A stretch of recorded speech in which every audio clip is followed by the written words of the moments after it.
Sebagai mahasiswa Bangladesh yang ada di Bangladesh saat Prime Minister mereka turun, tentu masih ingat betapa chaosnya negara Bangladesh saat itu. Dan rasa-rasanya proses jatuhnya pemerintahan Prime Minister Sheikh Hasina itu nggak berlangsung lama. Kayaknya kurang dari 2 bulan semenjak demo pertama kali dilakukan oleh mahasiswa.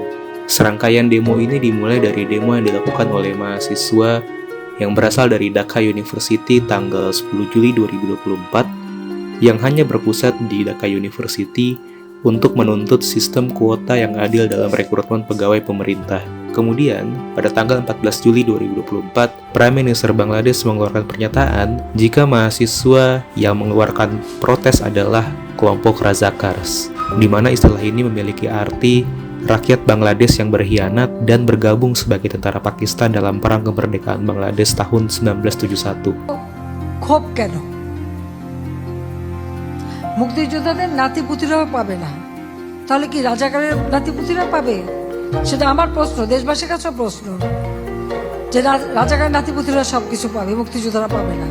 Istilah ini sangat sensitif untuk warga negara Bangladesh. Mungkin kalau di konteks kita, di warga negara Indonesia, mungkin ini seperti ada tokoh politik yang mengatakan kepada sekelompok mahasiswa kalau kalian ini adalah antek PKI.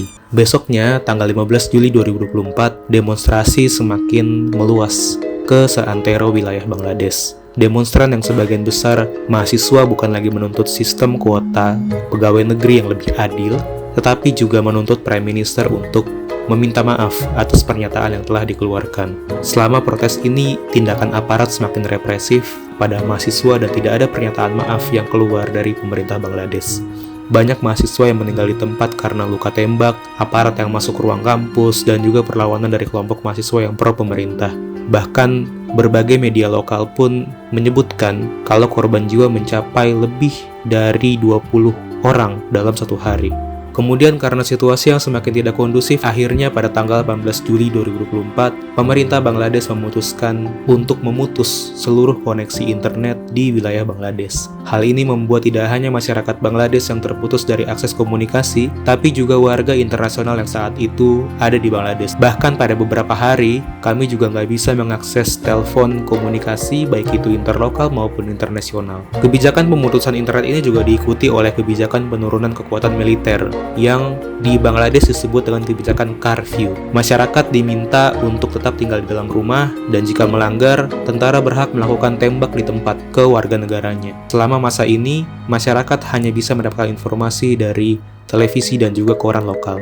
Kemudian pada tanggal 21 Juli, di tengah segala keterbatasan informasi, akhirnya televisi nasional menyiarkan jika Mahkamah Agung Bangladesh memberikan putusan yang mengabulkan permintaan mahasiswa untuk sistem kuota pegawai negeri yang lebih adil. Kuota untuk keluarga veteran perang dikurangi jadi hanya sebesar 5%. Namun, hal ini udah nggak dipedulikan lagi sama mahasiswa.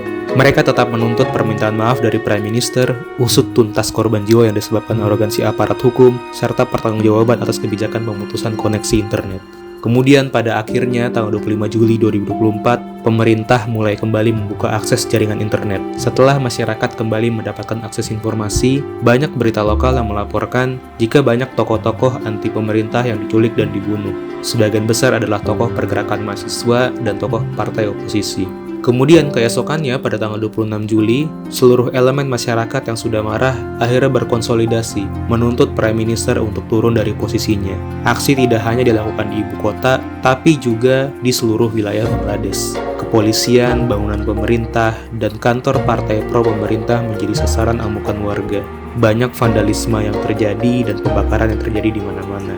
Aparat keamanan yang waktu itu adalah Tentara Nasional Bangladesh juga nggak bisa berbuat banyak karena saking banyaknya gelombang massa yang bergerak di seantero wilayah Bangladesh. Kemudian pada akhirnya pada tanggal 5 Agustus, massa dari seluruh daerah mulai mengepung kediaman Prime Minister Bangladesh dan memaksa Prime Minister untuk meninggalkan posisinya. Prime Minister akhirnya memutuskan untuk terbang ke India untuk menyelamatkan diri karena situasi yang sudah sangat tidak kondusif. Sesaat sesudah helikopter yang membawa Prime Minister meninggalkan Dhaka, demonstran masuk ke rumah kediaman Prime Minister, merusak dan mengambil barang-barang yang ada di kediaman rumah. Bahkan tentara yang menjaga rumah Prime Minister saat itu tidak bisa berbuat banyak. Namun, ini bukan akhir. Revolusi bukan hanya berbicara soal turunnya pimpinan tertinggi sebuah negara, melainkan lebih dari itu, kita harus melihat efek lanjutan setelahnya. Setelah itu, kekosongan kekuasaan dan kekosongan aparat keamanan menjadikan negara Bangladesh sangat mencekam. Banyak penjarahan terjadi di mana-mana, pembunuhan terhadap kelompok minoritas, dan pengerusakan rumah-rumah tempat tinggal, baik mereka yang pro atau tergabung dengan partai pro pemerintah. Bahkan, rumah menteri aja dijarah oleh warga. Dan tentunya jika kita melihat ke negara kita punya pengalaman serupa yang terjadi di tahun 98. Dan kita paham jika ongkos revolusi itu tidaklah sedikit, besar banget. Revolusi itu bukan cuma bicara soal puncak pemerintahan negara yang meninggalkan posisinya, tapi lebih dari itu kita membicarakan soal efek setelahnya. Ada inflasi, ada kekerasan terhadap kelompok minoritas, ada penjarahan yang terjadi di mana-mana, ada vandalisme yang terjadi di seantero negeri, dan kita semua paham sebagai orang Indonesia bahwa ongkos revolusi itu tidaklah sedikit. Dan hal yang sama terjadi di Bangladesh. Jadi sesaat Prime Minister Bangladesh meninggalkan posisinya dan terbang ke India dengan helikopternya, penjarahan langsung terjadi di mana-mana, bahkan di rumah Prime Minister Bangladesh itu sendiri. Bahkan seluruh barang pribadi Prime Minister Bangladesh itu juga diambil oleh warga, juga dijarah oleh warga. Dan balik lagi, sebagai orang Indonesia tuh cuma orang bodoh yang mau menginginkan revolusi terjadi di negara kita. Kita bahkan masih bisa kok ngerasain efek revolusi 98 sampai sekarang. Kita bisa bicara soal inflasi, kita bisa bicara soal korban jiwa yang sampai sekarang belum ditemukan, kita bisa bicara soal pelaku kekerasan yang sampai saat ini belum diadili. Dan tentunya pemerintah Indonesia dan juga masyarakat Indonesia perlu mengingat kembali apa yang terjadi di tahun 98 dan juga belajar dari negara-negara yang mengalami revolusi kekuasaan seperti Bangladesh, seperti Sri Lanka, ataupun Nepal. Kejadian ini bukan kejadian instan yang terjadi begitu aja. Kejadian ini terbentuk karena ketidakpercayaan sikap masyarakat kepada pemerintah yang berlangsung sejak lama. Sama seperti kejadian di Indonesia yang baru-baru ini terjadi ketika mayoritas partai politik berusaha mengakali peraturan demi kepentingan segelintir kelompok yang menyebabkan masyarakat berkurang rasa percayanya kepada pemerintah. Gue sendiri hampir sekitar 10 tahun lalu terakhir ikut demonstrasi, dan itu pun saat masih menjadi mahasiswa S1 di Undip Semarang waktu itu. Dan akhirnya kemarin saat ada isu kawal putusan MK, akhirnya gue memutuskan untuk ikut demonstrasi lagi. Dan tentunya sebagai mantan mahasiswa di Semarang yang aksinya waktu itu gak terlalu besar skalanya, aksi kawal putusan MK kemarin adalah aksi terbesar yang pernah gue ikutin. Dan tentunya cukup senang melihat partisipasi teman-teman mahasiswa dari berbagai daerah. Bahkan gue juga ngelihat ada teman-teman dari kampus, dari alumni kampus gue dari Undip Semarang yang datang khusus ke Jakarta untuk mengawal putusan MK tersebut. Dan itu berasal dari dalam hati, panggilan hati mereka.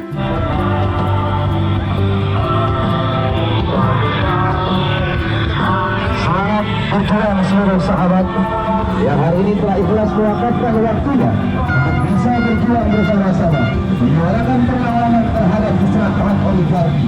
Semangat berjuang, semoga rasa keadilan bisa kita menangkan. Hari ini, semoga rakyat Indonesia mendapatkan kemenangan.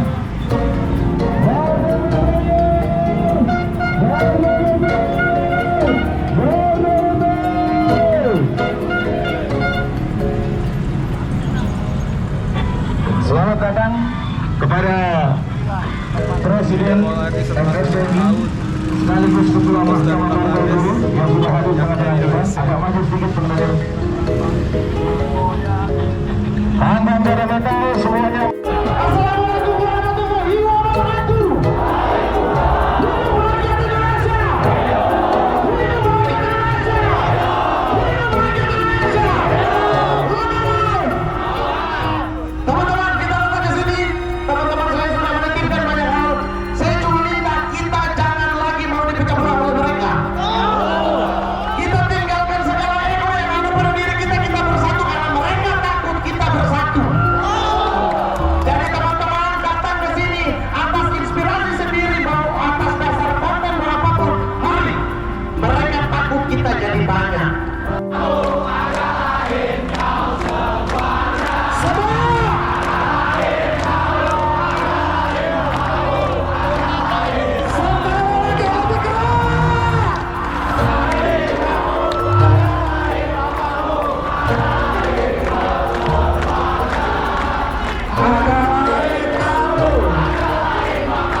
sangat kita hormati dari MK masih juga berusaha untuk dibegal, masih juga berusaha untuk dijegal. Tadi malam saya menulis sebuah tulisan kalau konstitusi sedang membuka di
persimpangan jalan. Satu meter, teman-teman ada di sini ya.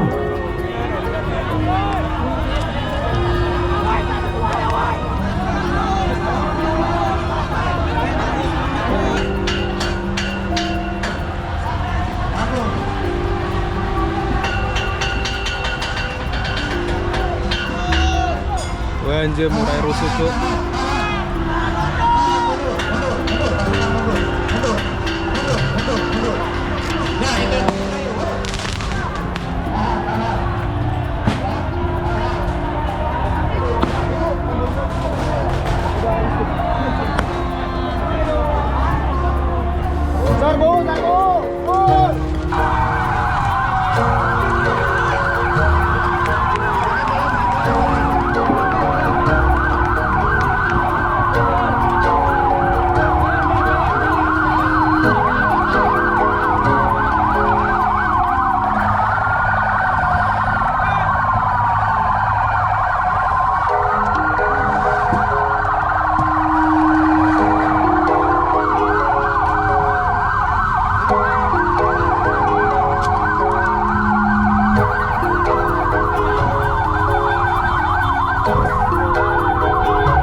Awas persiapan.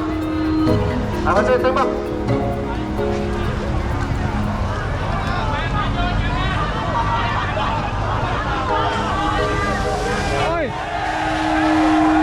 Ya, masukkan. Tutup masih kembali.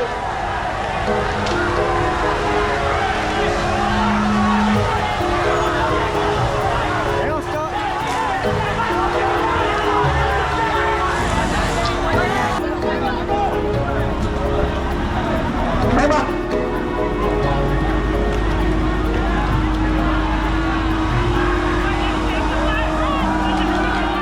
Dan tentunya aksi kawal putusan MK ini yang dilakukan oleh segenap unsur masyarakat di berbagai daerah menjadi pengingat kembali ke pemerintah bahwa rakyat masih memiliki keberanian, bahwa rakyat masih memiliki taji untuk mengawal putusan pemerintah. Dan apapun putusan pemerintah yang dirasa tidak menguntungkan rakyat, yang dirasa membodohi rakyat, bisa memantik api revolusi karena hal-hal tersebut bisa mengurangi rasa kepercayaan masyarakat. Dan akhirnya revolusi di Bangladesh mengajarkan ke kita dan mengingatkan kembali kepada kita, bangsa Indonesia yang besar, jika ongkos revolusi itu besar sekali.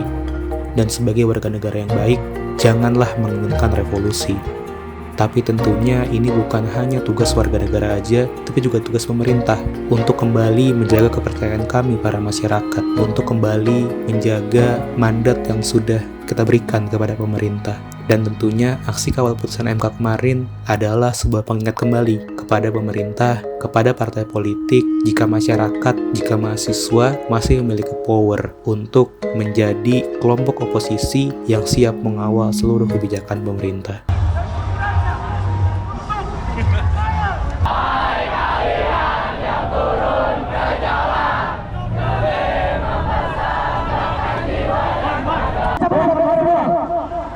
Komando, satu komando. Mundur. Komando ada di sini. Komando ada di sini. Maju. Jangan di sini. Mau komando ada di sini.